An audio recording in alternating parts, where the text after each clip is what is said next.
이제 우리 교회 온 지가 이제 8년이 돼 갑니다.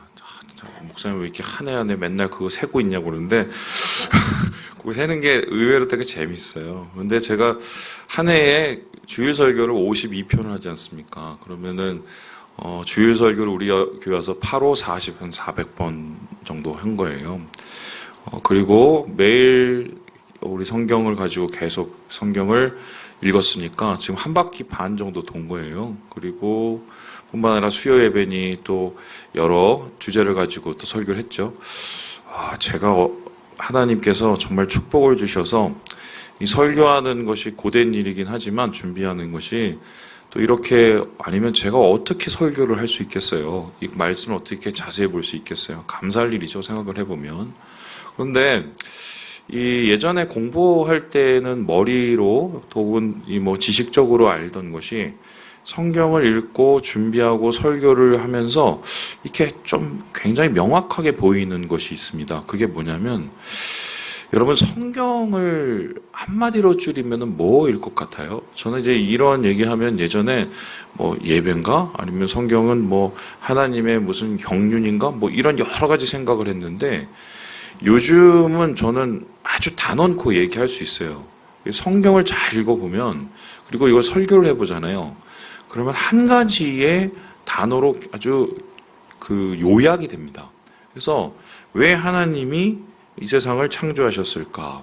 왜 아브라함 부르셨을까? 왜 이스라엘을 출애굽시키셨을까? 그리고 왜 하나님께서 다윗을 통해서 왕국을 세우시고 왜 예수님 보내셨고 구원하셨고 십자가를 지게 하셨고 우리 가운데 부활해 주셨을까? 또는 우리 속에서 왜 오순절 성령을 주셨을까? 한 단어예요. 사랑 때문이에요. 그래서 성경을 한 가지로 표현한다면 그건 바로 사랑일 것이다. 전 여기에 대해서 확신을 가지고 있거든요.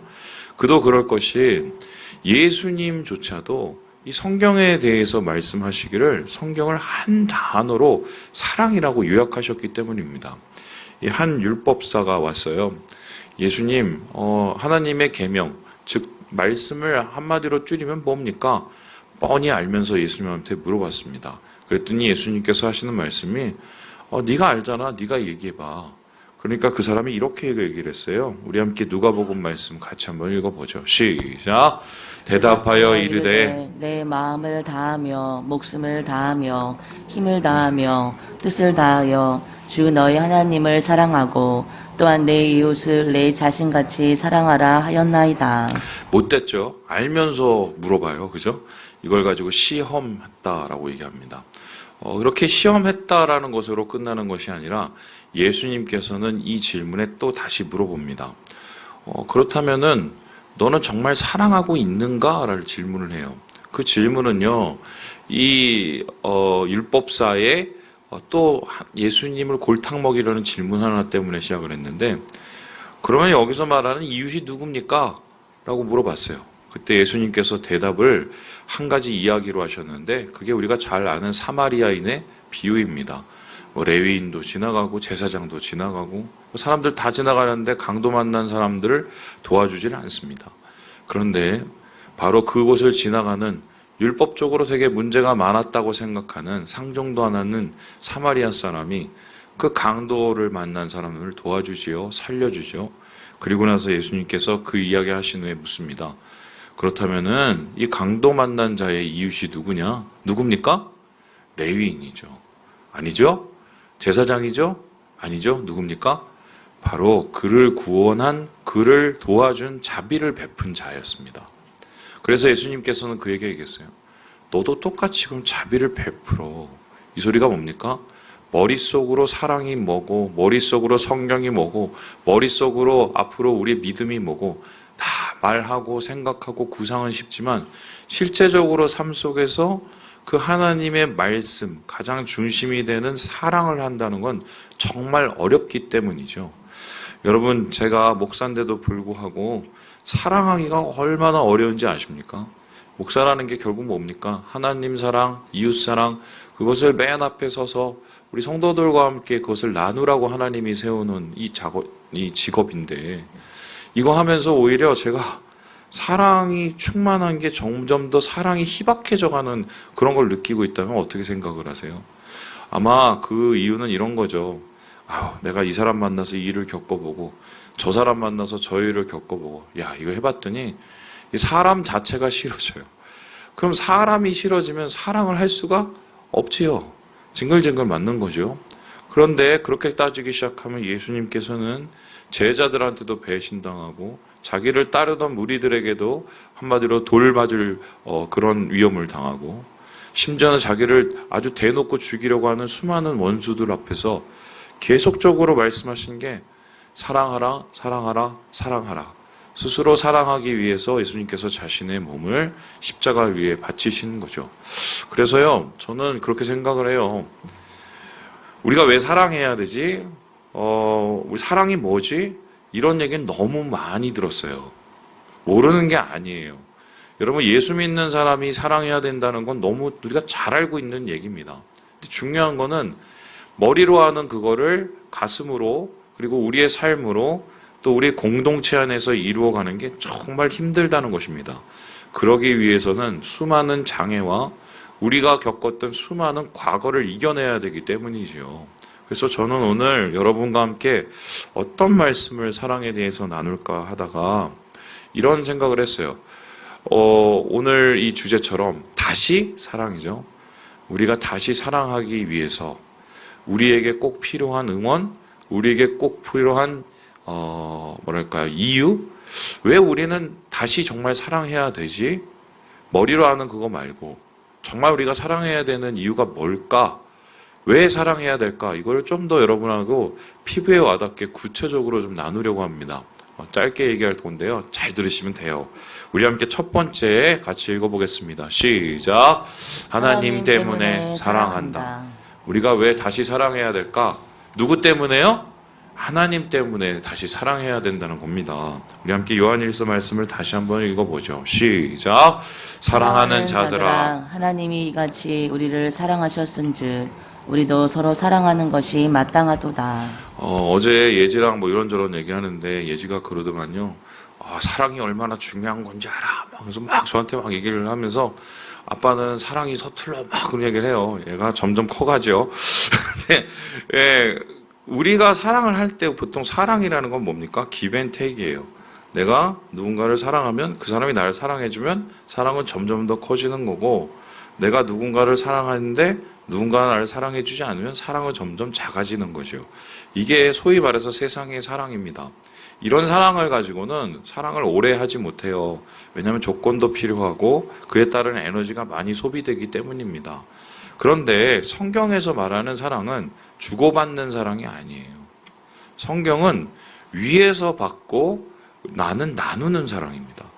그러니까 내가 누군가를 향해서 속이 상하고 마음이 힘들고 괴롭고 그 얼굴 보기 싫고 세상적으로는 사랑을 안 하면 돼요. 근데 성경은 안 돼요. 왜입니까? 우리가 우리 자신을 사랑할 수 없는데도 사랑해 주신 예수님 하나님의 사랑을 알기 때문입니다. 그래서 왜 원수를 사랑합니까? 왜 사랑하지 못할 사람도 사랑합니까? 왜 나한테 정말 사랑을 배신으로 대답한 사람을 사랑해야 됩니까? 예수님이 날 사랑해줘서 그런 거예요. 그리고 내가 이렇게 그 사랑을 나눌 때 예수님이 나를 통해서 기뻐하시기 때문입니다. 그래서 우리가 다시 사랑을 해야 되는 이유는 무엇입니까? 바로 예수님 때문에 사랑하는 거예요. 누구누구 때문에 사랑하는 게 아니라 예수님이 나를 사랑하셔서 나를 부르셨고 나를 위해서 십자가를 지셨고 여전히 나를 사랑하셔서 오늘도 은혜를 주시기 때문에 예수님 때문에 사랑하는 거지 사람 때문에 사랑하는 게 아니다. 그래서 성경은 우리에게 말하기를 예수님의 사랑을 아는 사람, 하나님의 사랑을 받은 사람은 주위에 있는 형제 자매를 사랑할 수밖에 없다. 그걸 사랑하지 않으면 그건 가짜다라고 얘기합니다. 왜냐하면 그 사랑의 시작이 바로 우리 하나님, 우리 주님이시기 때문이에요. 둘째로 성경에서 우리가 찾게 되는 다시 사랑해야 되는 이유는 무엇입니까? 우리 같이 한번 읽어보겠습니다. 시작! 천국 때문에 사랑한다. 이제는 좀 굉장히 전 이기적인 아주 실제적인 얘기를 해드리겠습니다.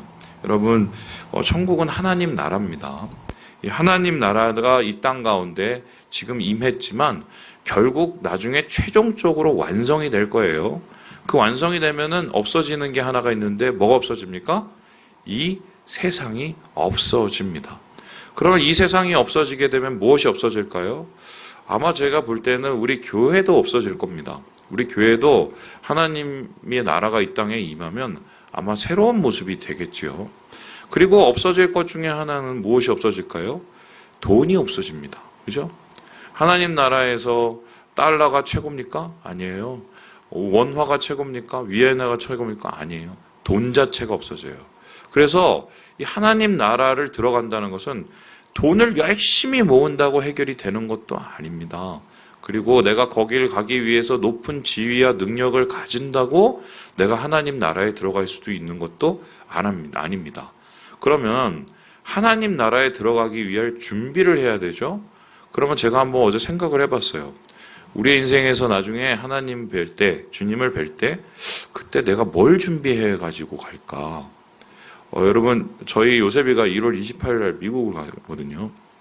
그래서 요즘에 저희 아내가 주의 깊게 보는 게 뭐냐면 계속해서 이렇게 달러가 오르고 내리고 막 이런 걸 봅니다. 그러면 이제 달러가 내리면 얼굴이 밝아지고 달러가 올라가면은 얼굴이 어두워지고 이러겠죠.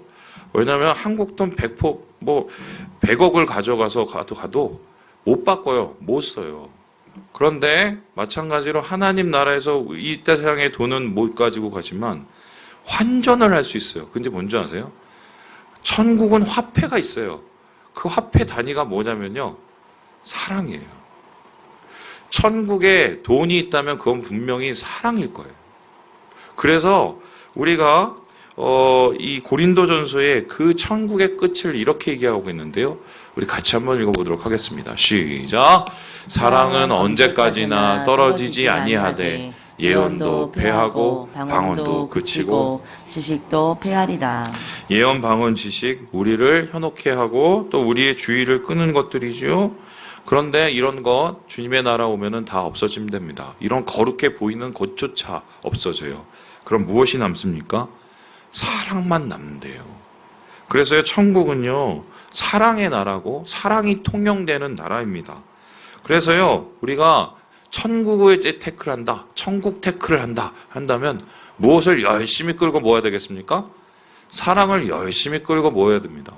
내가 누군가를 사랑하려는 그 모습, 사랑하지 못할 상황 가운데서도 사랑하려는 그 모습, 그거를 어디다 쌓아놔요? 저 천국에 지금 우리가 쌓고 있는 거예요.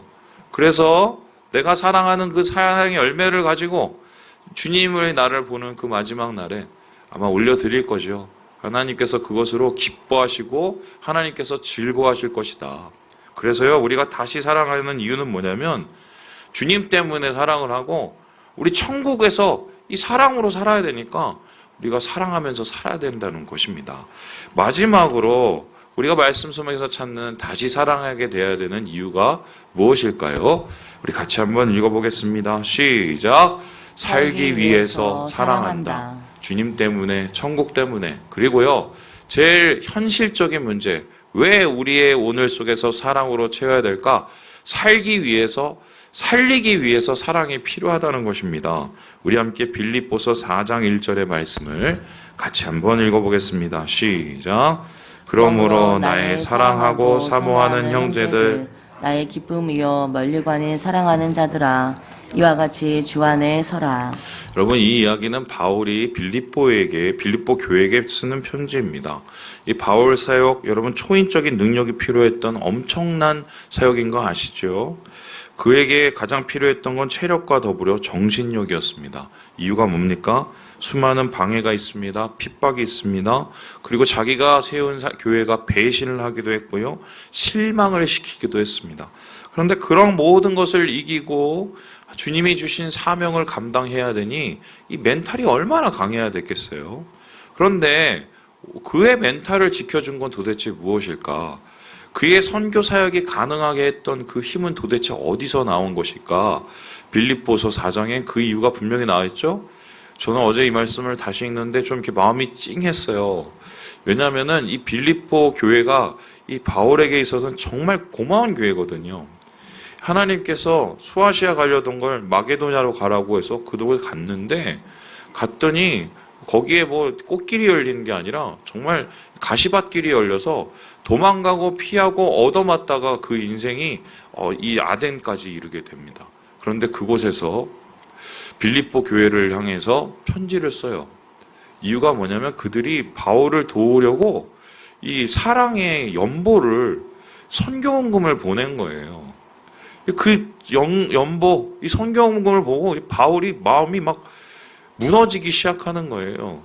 야, 내가 한 사역들이 이게 그냥 열매가 없었던 게 아니구나. 하나님께서 이 사랑을 통해서 사람을 변화시켜 주셨구나. 아, 나 헛되이 살지 않았네. 그러면서 나의 사랑하고 사모하는 형제들이야. 내 인생의 기쁨이 뭔지 아니? 너희들이야. 나를 살게 하는 게 너희들이야. 나의 자랑도 너희들이야. 왜냐하면 나는 너희를 가장 사랑하고 또한 그 사랑으로 너희가 하나 되고 그 사랑으로 나에게 이러한 사랑의 모습을 보여주니 내가 뭐 가슴이 안 뛸 수밖에 없어. 이렇게 지금 이야기를 하고 있는 것이죠. 여러분, 세상 속에서 우리가 살만한 이유가 뭡니까? 통장에 돈이 막 많이 들어와서 통장 잔고 올라간다고 잠깐 행복하지 그걸 우리가 살게 만든가요? 통장 잔고 때문에 사는 사람은 그냥 통장 잔고로 인생 끝나는 사람이에요. 결국 우리 인생에서 가장 가치롭고 우리를 살만하게 하는 것은 무엇입니까? 나를 사랑하게 하는 것들, 나를 사랑하는 것들, 그리고 내가 사랑을 통해서 얻어진 그러한 모습들, 그 열매가 우리를 사랑 속에서 살게 하는 거죠.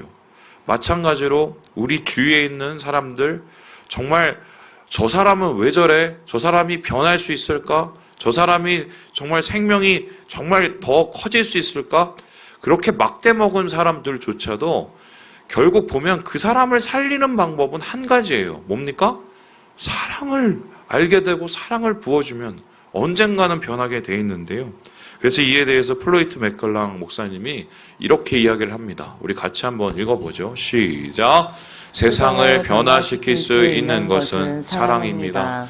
우리의 삶을 하나님의 일에 바치는 것도 중요하지만 그리스도인으로서 기도하는 것이 절대 필수적이지만 우리의 헌신이 얼마나 진실한 것인지 보여주는 것은 사랑입니다. 사랑이 없는 부흥은 단지 가짜 경험일 뿐입니다. 사랑의 부흥이 한 나라를 바꿀 것입니다. 사랑이 우리를 살게 하고요. 사랑이 사람을 살게 하고요. 결국 사랑으로 교회가 살아날 때 하나님 나라가 이곳에 임하는 것입니다. 말씀을 마치려고 하는데 제가 이 5일간의 말씀을 어떤 말씀으로 마칠까 되게 고민을 많이 했거든요. 그런데 예수님께서 마지막으로 십자가 달리시기 전에 한 기도가 생각이 나서요. 그래서 여러분하고 이 요한복음 17장 읽으면서 마무리를 해보려고 합니다. 이게 예수님의 우리를 향한 유언과도 같은 기도예요. 우리 같이 한번 읽어볼까요? 시작. 나는 세상에 더 있지 아니하오나 그들은 세상에 있사옵고 나는 아버지께로 가옵나니 거룩하신 아버지여 내게 주신 아버지의 이름으로 그들을 보존하사 우리와 같이 그들도 하나 되게 하옵소서. 이게 주님이 남기신 우리를 향한 마지막 기도였습니다. 여러분, 사랑하는 거 힘들어요. 어려워요. 정말 포기하고 싶죠. 나도 사랑 받으려고 태어났지 무슨 사랑만 퍼주고 태어나고 싶은 사람이 세상에 어디 있겠습니까? 그럼에도 불구하고 우리가 사랑을 포기하지 말아야 될 이유, 주님이 말씀하셨어요. 아버지, 우리와 같이 그들도 하나가 되게 하여 주시옵소서. 사랑은 그리스도인의 존재 방식이자 우리의 비전이고 하나님의 우리를 향한 꿈입니다. 이것을 기억하시고 주님 안에서 주의 사랑을 이루시고 사랑으로 모든 것을 감당하시는 우리 천국 백성 되시길 주님의 이름으로 축원합니다.